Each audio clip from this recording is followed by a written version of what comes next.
Si Atisa Manalo or si Emma Tiglao? Yung style ng pagkapanalo ni Emma Tiglao. Ako si Atisa, I think sa lahat ng mga sinalihan ni Atisa, isa doon dapat siya ang nanalo. Ay, siya daw. Yeah.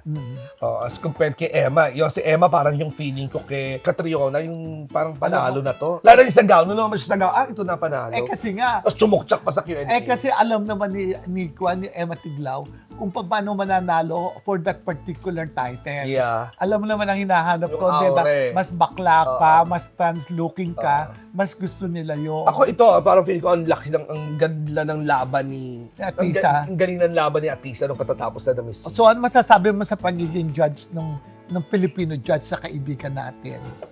Si Louie Heredia, okay Oo, naman. magaling siya.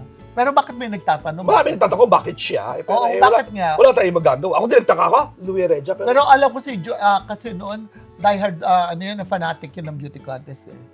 Kaya, at Baka yun yun. At saka kaibigan din niya, si Halu. That's why. Yes. So, inimbita talaga siya.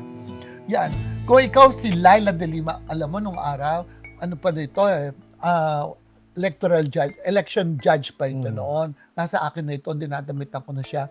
Minsan naging secretary siya ng justice noon. Close kami. Pero nung nakulong siya, hindi ko na siya nadalo kasi parang mahigpit na dalawin eh.